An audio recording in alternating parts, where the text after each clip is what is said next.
Hello everyone, my name is Eli Ganeem and welcome to EG Jewel Lapidary.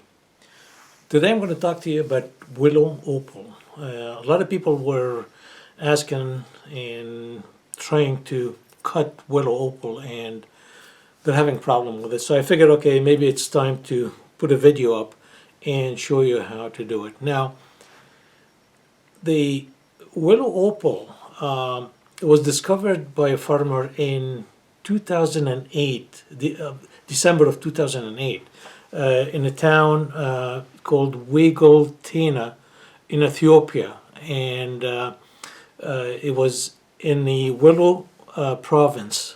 That's why the name came Welo Opal, because of it comes from this province.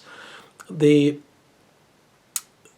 to cut the Welo Opal, it requires a lot of patience and special technique to do it. So that's what we're going to talk about, the techniques to how to cut it and to do it properly.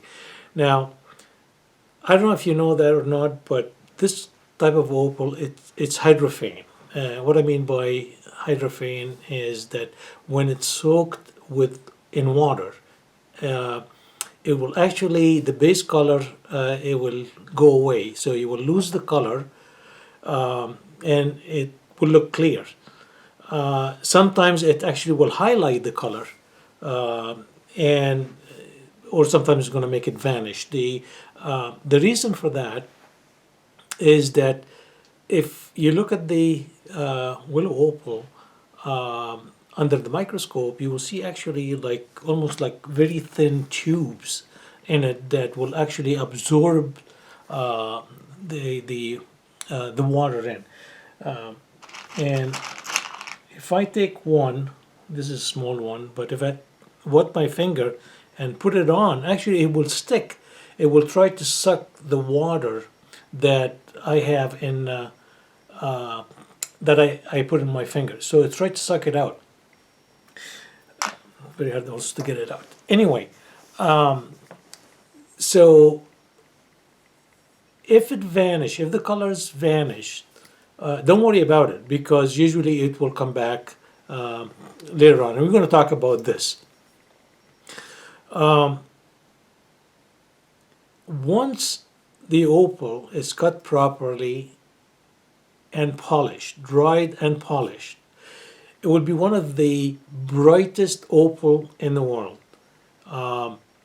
So it takes twice as long as cutting regular opal, but in the long run, the rewards are well worth it. So right now, the price of opal has risen dramatically up, and the mines it's been owned by the government. So I bought mine. That was came up 2008. I bought Welo Opal in, I would say, around 2009 and 2010 at the beginning, and I have roughly about, I think right now, about 5 kilos of the stuff. It's beautiful material. But what I'm trying to say is that I did cut at that time when I bought them, and a lot of people were talking about, yeah, they're going to crack and they're not good enough, and that's not true. They didn't crack, and I still have some since then. So they've been, I don't know, I would say 8, 9 years that I cut them. I have the material till today. It's still good. Now, like I said, water will vanish the color, so you don't put them in water. It's not like the other opal where you have to keep it in water. This one you don't. So if you look at the material that I have, and here you could see some, the colors, they are amazing. I mean, the colors, first of all, they go all the way through the stone. And so it doesn't matter how much you cut, the color is going to stay there on the top. It's not like a layer opal where it's just a thin layer that if you cut it or you cut a little bit deeper, then it's gone. That's not the same way. So this here, it's all the way. The colors, they're amazing on it. Now, there is some also that has a bit of brownish color. I think I had here one. This is this one here. You know, there's a lot of metrics around it, but it's brown on the inside. And there's some that they try to treat it and put, I think, molasses or something like that, but I wouldn't worry about that. So buy the good material, and they're all very good. There's some though, they're white, like this one here, but you still could see the color. I don't know if you could see that here or not, but you still could see the color. Let me try to get it as close if I can. Here. You could see some of the colors in there.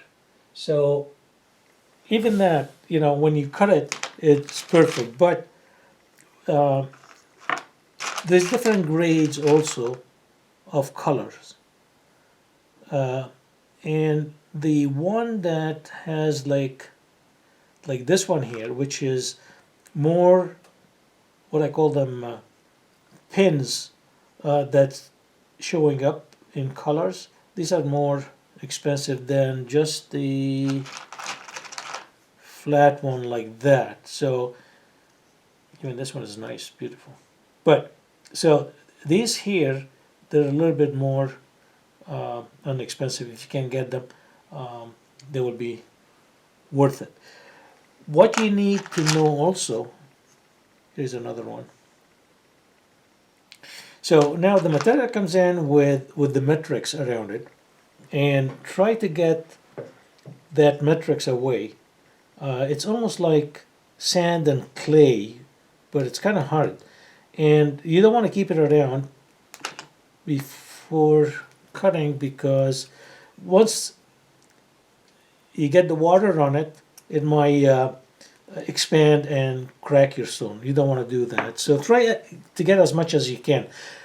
Don't use this pin because you're going to poke yourself. I guarantee it. You're going to poke yourself. It's going to go, and it's going to go right into your finger. So don't use one of these. I use a flat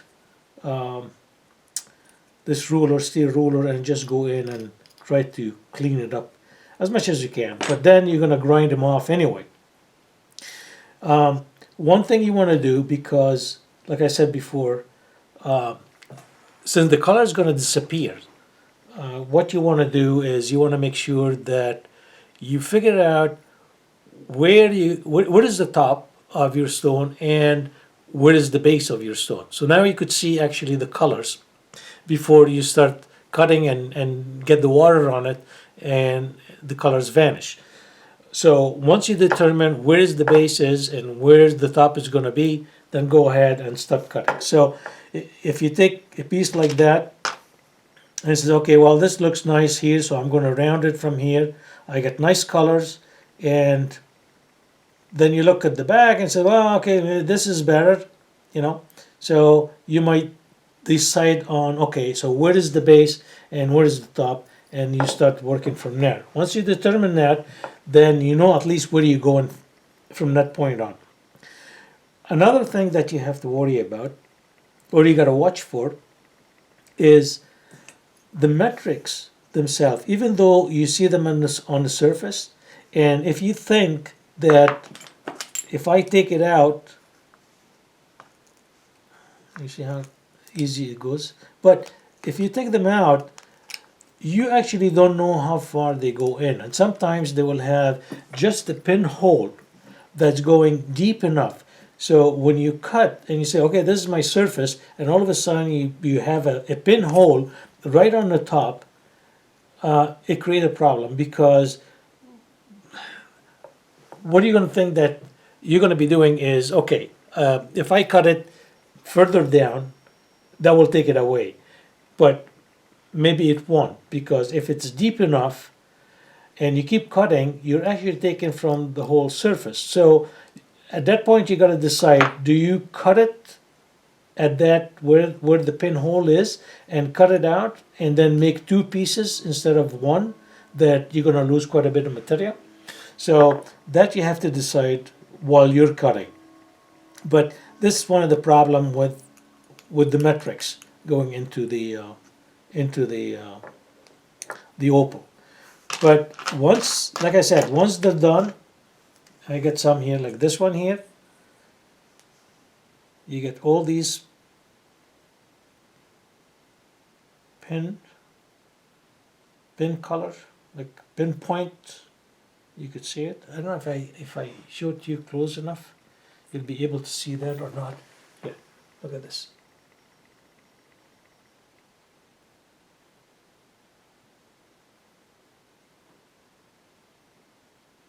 So this is looks nice. Then I have some more that let me show you here. This one here. This is already done. I get this one is done. This is done here. So I'm going to put some pictures of the finished one. These are small, but most of the big ones, they don't last. They just go. They're sold right away. But these here are when you take the small ones, especially something like that. Here you go. See, these are kind of small, but when you add them to one of your design as a cab, if you're making a cab and you add these little ones in the cab, they just bring it right out. It looks super. It looks really nice. But if you got something big like that, you'll have an amazing piece that it's cut and it's polished. There's a lot of people do carving too, and eventually I'm gonna get into carving. I got some pieces that what I need to carve that they are not straightforward. They got a lot of curves in them that if I cut them, I will be cutting too much away of the material, which if you carve them and you follow the shape of the stone itself, then you'll have something that really will look nice. Here's another one that is white, but you could see the colors are amazing in it, and all the red points coming out from it. So if you get something like that, these are beautiful stones that you can cut. Here's some more here. There's another one. Like I said, there's no water in it, nothing. These the material here, they just like any source of light, and they will just come right out. Whether indoor, outdoor, any type of light is just going to bring that material, going to sparkle like crazy. So stick around, and the next thing we're going to go in, and I'm going to cut a few, and I'll show you how to do it and how to polish it later on. One thing I forgot to mention that you don't clean that opal or any opal with the cleaner, any material to clean it. Don't use oil because it will absorb right in. Excuse me. Don't use any penetrating solution that will go into the opal and stays there. So, having said that, one of the things that you got to watch when you cut that opal, we know that the water that we're going to be using is going to go in. So, if your wheels, cutting wheels, diamond wheels, they are dirty and the water is dirty, you're going to get it inside. You're going to have it in. and you might have a problem with it. Use clean water, use fresh water that's continuously going in, and make sure that your wheels are clean before you start cutting.